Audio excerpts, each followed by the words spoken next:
이거 20살이 못하지 않았어요? 나도 봤어. 본거 왜 그러지? 기분 안 좋나? 아무리 그래도 할 말 안 할 말이 딱. 초아 너도 주희랑 만났니? 네? 이 어머니 뛴다.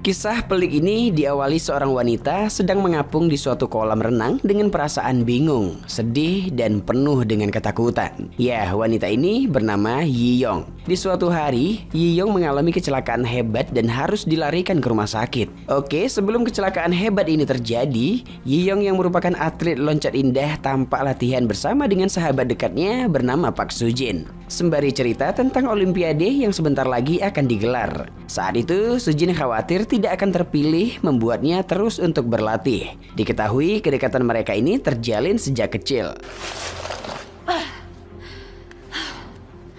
국대는 꿈도 안 꾸지만 선발전 자체를 뭐?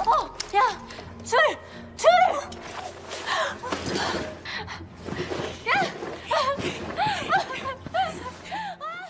Singkatnya, olimpiade pun dimulai. Namun yang terpilih sebagai pemenang saat itu adalah Yiyong. Penampilan yang gemilang, Yiyong banyak mendapat sanjungan hingga dijuluki sebagai diva karena telah mengharumkan nama bangsa. Ketika penyerahan hadiah, Yiyong tak sengaja melihat Sujin berbalik arah lalu pergi. Berusaha menyusul Sujin dengan menyembunyikan medalinya, Sujin berkata akan pensiun dini. Mendengar hal itu, Yiyong yang tak setuju menghampiri sang pelatih, lalu menyampaikan permintaannya bahwa Yiyong dan Sujin akan mengikuti ajang olimpiade selanjutnya dalam regu ganda. Pelatih yang tak setuju khawatir Yiyong akan kehilangan kesempatan untuk memenangkan pada kategori tunggal yang digelutinya. Namun semua itu dibantah Yiyong dengan bersikeras akan memenangkan keduanya. Yap, akhirnya sang pelatih pasrah. 나 수진이랑 더블 뛸 거야. 너네들 다 싱크로 해본 적도 없잖아. 그 호흡 맞추는 게 쉬워? 내가 둘 다 잘하면 되잖아. 그럼 문제 없는 거지. 그럴 거면 처음부터 잡지도 않았어. Jadi dulu ketika awal pertemanan Yiyong dan Sujin, terlihat Sujinlah yang lebih aktif mengajarkan Yiyong renang dan lompat indah. Namun di masa sekarang entah apa sebab membuat Sujin tidak bersemangat. Dengan begitu, saat di rumah Yiyong memberikan kejutan kepada Sujin dengan memberikan seragam renang mereka berdua agar Sujin kembali bersemangat untuk latihan. Namun para Sujin seolah banyak keraguan yang mengganggunya. Di mana waktu kecil dulu, Sujinlah yang mengajak Yiyong untuk melompat pertama kalinya. Di masa kini, ketika latihan dan hendak melompat bersama, Yiyong tampak mendarat seorang diri, sementara Sujin hanya berdiri diam di atas papan loncat. Selesai latihan, Yiyong mendapat kabar dari rekannya Kang Choah bahwa ketua federasi segera datang dan nantinya federasilah yang akan memutuskan apakah Yiyong dan Sujin bisa bergabung dalam kategori ganda. Di malam harinya ketika di rumah, Sujin yang ditunggu akhirnya datang dengan membawa akuarium yang berisikan dua ubur-ubur yang berbeda. Yang satunya indah, yang satunya lagi biasa-biasa saja. Saat itu, Sujin mengibaratkan bahwa ubur-ubur yang indah itu layaknya seperti Yiyong, sementara yang biasa saja seperti dirinya.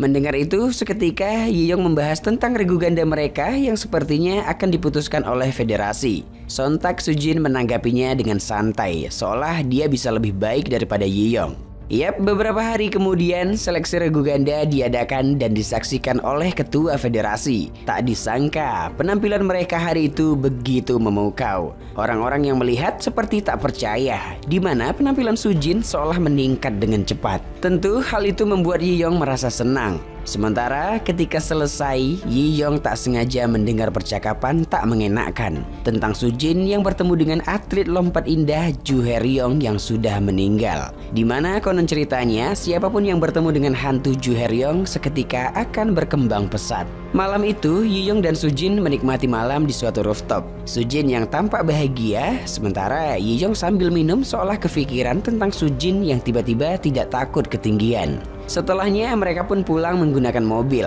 Di dalam perjalanan, Yiyong tiba-tiba mengatakan seharusnya Sujin tidak melakukan hal tersebut. Ya, Sujin terdiam menatap ke arah Yiyong seolah Yiyong mengetahui apa yang diperbuat oleh Sujin. Dan hal itu membuat mobil yang dibawa Sujin tak terkendali hingga terjun bebas ke laut. Seminggu kemudian, Yiyong yang dirawat akhirnya sadarkan diri. Karena kejadian itu membuat Yiyong ingatannya sedikit terganggu. Bahkan dia baru tahu Sujin semobil dengannya ketika kecelakaan waktu itu. 의사가 뭐래? 그냥 잠깐 자고 일어난 것 같은데 병원에서 일주일이나 누워 있었다고 하니까. 너랑 드라이브 중이라고. 사고 때 기억이 안 난다며. 진짜 하나도 생각이 안 나? Tak berapa lama, detektif dari kepolisian datang ke ruang rawat Yiyong untuk menanyakan perihal kecelakaan tersebut. Polisi menduga bahwa penyebab kecelakaan terjadi karena pengendara mabuk. Sontak, Yiyong mengatakan bahwa Sujin tidak pernah minum sama sekali. Dan ya, itu membuat polisi semakin bingung. Esok paginya, Yiyong merasakan luka di keningnya semakin melebar. Setelah diobati oleh dokter, Yiyong kembali ke ruangannya dan tak sengaja mendengar gibahan rekannya yang menjelek-jelekkan Sujin. Hal itu membuat Yiyong menghentikan obrolan tersebut. 아니 그런 사고를 내가지고 이영 언니 발목을 잡냐? 여기까지 뭐하러 왔어? 그래도 와야죠. 언니가 다쳤는데. 올게요. 다른 사람 얘기는 함부로 하지 말자. Ketika rekannya akan pergi, Choah diam seketika dan ingin menyampaikan sesuatu. Namun gak jadi, lalu kemudian pergi. Setelahnya, seketika potongan ingatan Yiyong muncul. Dimana saat menanyakan Sujin kepada Choah, Yiyong dibuat kaget. Kemampuan Sujin ketika latihan meningkat drastis. Hal itu membuat Yiyong seolah tak percaya. Yiyong yang kini sudah membaik diperbolehkan pulang. Diserbu para wartawan, Yiyong terdiam saat mendengar salah satu wartawan yang menanyakan atas hilangnya Sujin. Ya, Yiyong baru sadar bahwa Sujin hilang. Di esoknya, Yiyong mendatangi tempat latihan. Di saat melompat indah, seketika Yiyong teringat dengan tragedi yang dialaminya. Mendarat dengan tidak sempurna, Yiyong dengan panik mencoba kembali untuk melompat. Namun saat melihat air kolam dari atas, ingatan Yiyong kembali dihantui dengan air laut yang menyeramkan.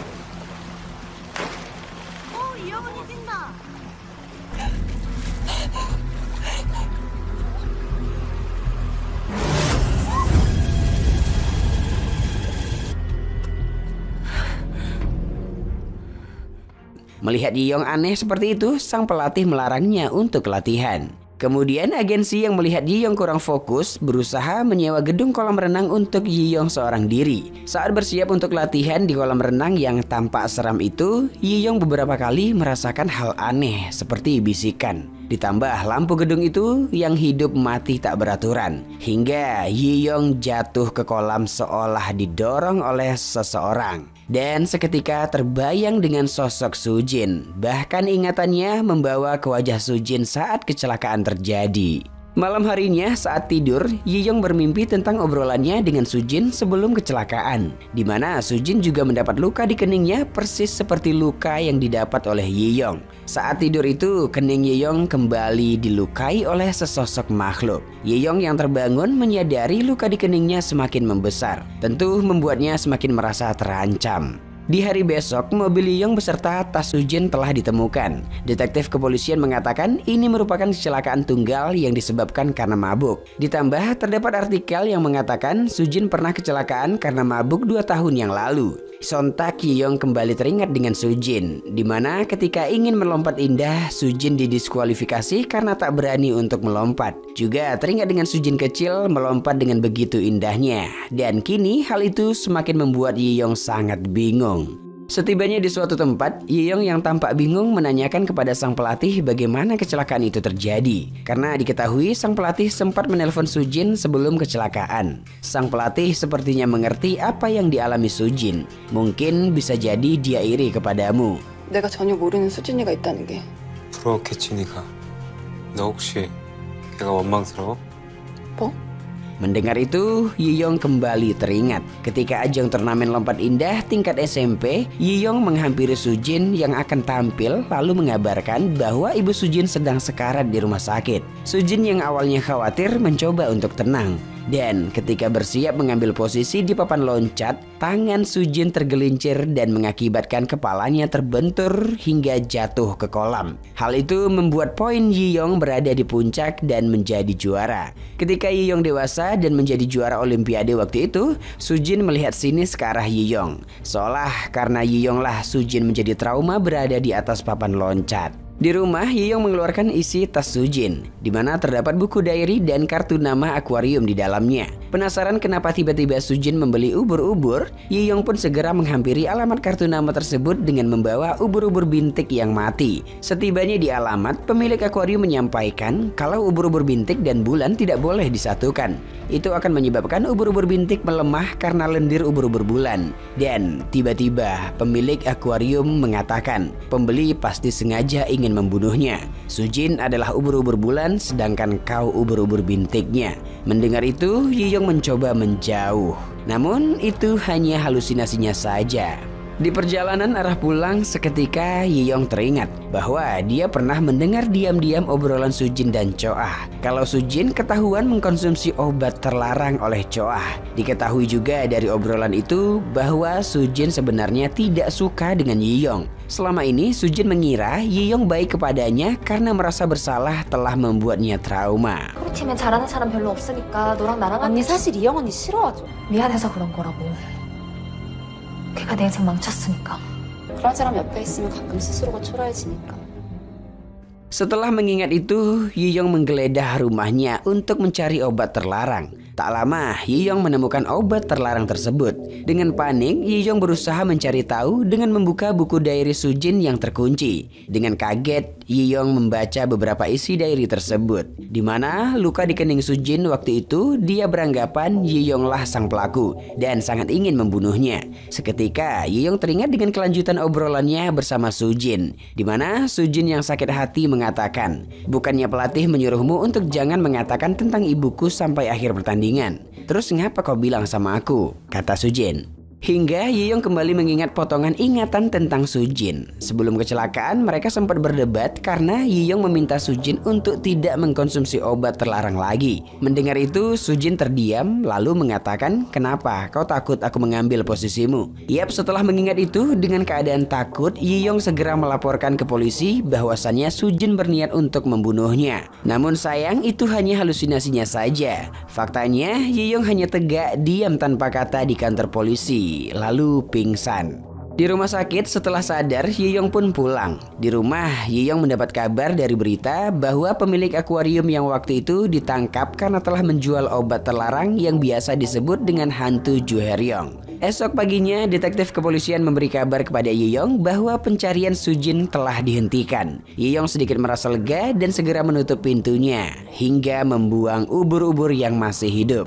Siang itu, Yiyong latihan seorang diri. Ketika akan melompat, seketika kembali teringat perkataan Sujin, di mana Sujin berharap Yiyong bisa merasakan apa yang dirasakannya. Yap, Yiyong menepis kalau dirinya berbeda dengan Sujin, lalu melompat dengan indahnya. Di dalam kolam, Yiyong menertawakan Sujin yang seolah berdiri di papan loncat. Hingga hari demi hari Yiyong berlatih dengan begitu baiknya, seolah dia melupakan ingatan buruknya tentang Sujin. Dan ketika konferensi pers, Yiyong menanggapi dengan bijak pertanyaan-pertanyaan dari wartawan. 제가 할 수 있다는 스스로에 대한 믿음을 되찾을 수 있었던 시간이었던 것 같아요. 그래서 제 의지로 이겨낼 수 있다는 걸. 그런 트라우마가 어떻게 극복하셨는지. Di dalam lift arah pulang, salah satu fans Yiyong memberi semangat dengan menyinggung nama sahabatnya dulu. Dan itu membuat Yiyong terdiam lalu kembali teringat perdebatannya dengan Sujin yang membahas obat terlarang tersebut, di mana Yiyong tidak akan pernah mengkonsumsinya. Dengan nada tinggi, Sujin menjawab, halah kau kira kau itu berbeda? Kini di rumah Yiyong mencoba untuk tenang. Esok paginya ketika syuting iklan, Yiyong bersiap untuk melompat. Namun Yiyong tak kunjung melompat hingga perannya digantikan oleh Choah. 셋, 둘, 하나. Dan ya, setelah Choa beraksi, semua orang tampak memujinya. Bahkan ketua agensinya menyuruh Yiyong agar tampil dalam regu ganda bersama Choa. Mendengar itu dengan perasaan kesal, bete, benci, memuakkan, Yiyong pergi ke tempat latihan. Lalu meloncat dari papan loncat menggunakan baju kaos seolah tak terima Choa yang lebih unggul darinya. Bahkan esok paginya ketika latihan lompat berpasangan, rekan-rekan mereka tampak lebih memuji penampilan Choa. Hal itu membuat Yiyong menuduh Choa telah mengkonsumsi hantu Ju Hae-ryong. Tentu rekan-rekan dan pelatih mendengar itu menatap aneh ke arah Yiyong, seolah jiwa Yiyong telah terganggu akibat kematian temannya. 이영 언니도 이거 20살에 못하지 않았어요? 나도 봤어.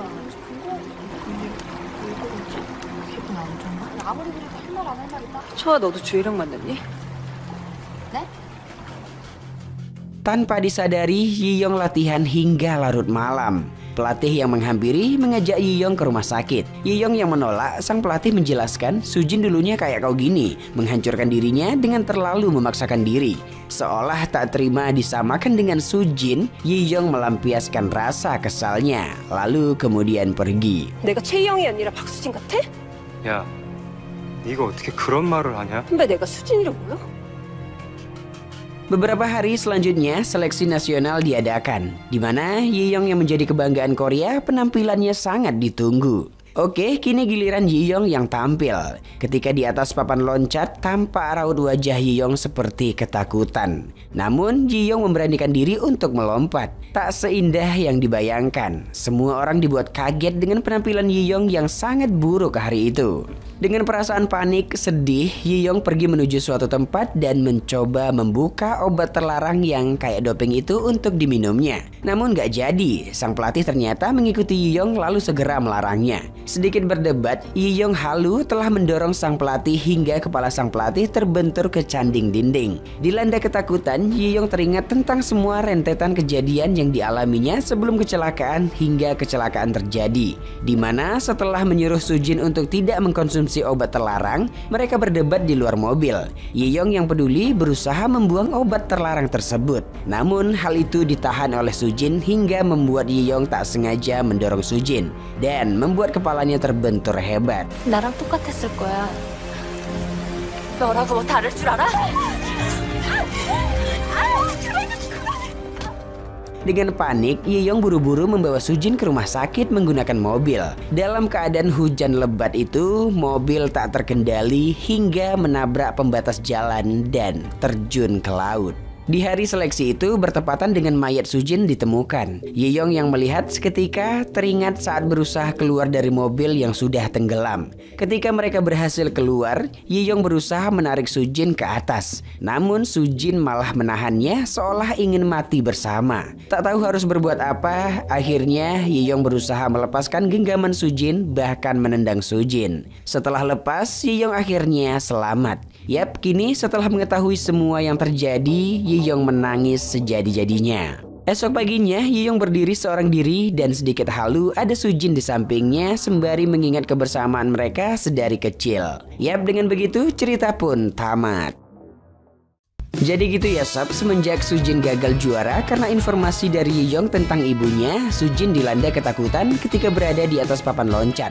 Dan pertemanan mereka selama ini tidak sebaik yang kita lihat. Ternyata Sujin menyimpan dendam kepada Yiyong. Karena trauma, Sujin mencari cara untuk mengalahkan Yiyong. Nah itu dengan doping. Terdapat dua misteri sih kayaknya ya. Misteri luka di kening mereka dan misteri kecelakaan.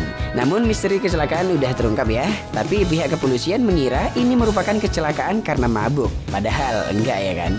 Dan untuk luka di kening itu kayaknya nih ya, itu merupakan perbuatan hantu Ju Hae-ryong yang menginginkan ada orang yang bisa merasakan apa yang dirasakannya, dengan membuat jiwa seseorang tersebut menjadi terancam seperti apa yang dirasakannya dulu. Oke, begitulah kira-kira ya sob. Nah, sebuah film dengan judul Diva, film yang dirilis tahun 2020 ini dibintangi oleh dua aktris cantik, ada Shin Mina dan Lee Yoo Young. Film dengan genre psycho thriller yang bisa dibilang berat ini disutradarai oleh Jo Sol-yeol. Dan sang sutradara berhasil membuat kita sedikit bingung dengan alur cerita yang disajikan. Cerita yang membuat kita untuk terus berpikir. Dan sangat minim adegan kocak di dalamnya. Bahkan bisa dibilang tidak ada. Para pemeran dalam film ini dalam memerankan karakter yang dimainkan begitu memukau dan berhasil memberikan kesan suram, terancam, dan menegangkan. Bahkan yang lebih keren, adegan dimana ketika loncat indah dilakukan terkesan sangat alami, seolah tidak menggunakan pemeran pengganti. Cerita thriller misteri dalam dunia olahraga di film ini begitu sangat terasa. Namun lagi-lagi kita harus ekstra keras untuk berpikir ketika menontonnya. Nuansa olahraga lompat indah juga dapat kita rasakan, karena banyak penyajian ketika mereka beraksi melakukan lompat indah. Selain akting kedua pemeran yang memukau, pengambilan gambarnya juga sangat apik. Terbukti dari sinematografi, kolam renang yang tanpa estetik. Dari film ini kita belajar bahwa jika terdapat masalah dengan seseorang atau sahabatmu, cobalah untuk membicarakannya, karena semua akan selesai dengan bicara.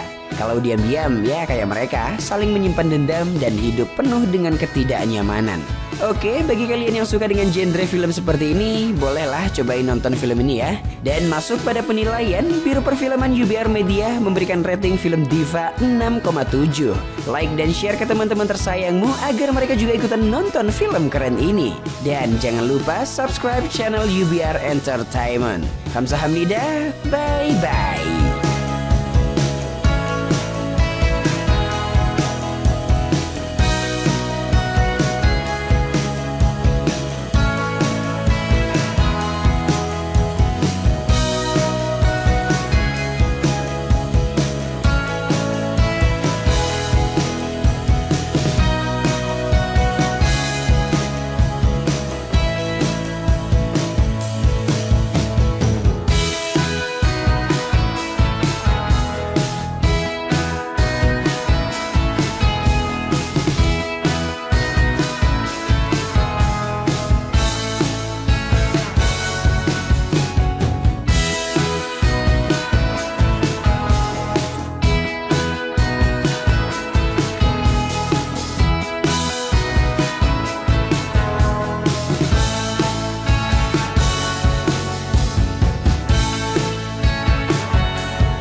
Demi ibu, demi ayah, demi semua yang ku sayangi, ku pastikan masa depan bahagia. Nyatanya hidup tak seindah yang aku bayangkan. Sebelum dewasa, belum ada beban, cahaya yang ada begitu menyilaukan. Sempatkah ku lantunkan lagu untuk yang ku cinta saat kesibukan.